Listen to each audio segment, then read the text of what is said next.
లలితా సహస్రనామం ఉపదేశం లేకుండా చదివితే కనుక కొంపలు అంటుకుపోతాయట కదండి, నిజమేనా? ఇది కూడా ఏమిటంటే, ఎక్కువ మంది లలితా సహస్రనామం చదివితే ప్రపంచం బాగుపడుతుంది. అలా బాగుపడకుండా కలిపురుషుడు చేసే ఒక పాడు పని. గురువు దగ్గర ఉపదేశం తీసుకోవాలి అంటే మన తెలుగు వాళ్ళందరికీ చాలా తేలిక. మనకి సామవేదం వారు, చాగంటి వారు, పద్దిపత్తి పద్మాకర్ గారు ఇలాంటి వాళ్ళందరూ గురుతుల్యులు.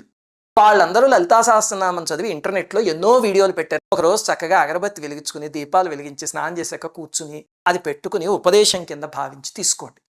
అక్కడి నుంచి అది పెట్టుకుని రోజు వింటూ చదువుకుంటూ, అది అయిపోయాక ఆఖర్లో యదక్షర పదభ్రష్టం మాత్రాహీనంతు యద్భవేత్ తత్సర్వం క్షమ్యతాం దేవి నారాయణి నమోస్తుతే అని ఒక శ్లోకం చదువుకోండి. అంటే అమ్మ చిన్న పిల్లాడు మొట్టమొదట మాటలు మాట్లాడినప్పుడు తొక్కు పలుకులు పలుకుతాడు కదమ్మా, అది చూసి అమ్మ పొంగిపోతుంది కదా, అలాగే నేను కూడా ఏవో తప్పులు చదువుంటాను, నన్ను క్షమించమ్మా అని చెప్తే అమ్మవారు పొంగిపోతారు. తల్లి పిల్లవాడి పలుకులు పొంగిపోయినట్టే.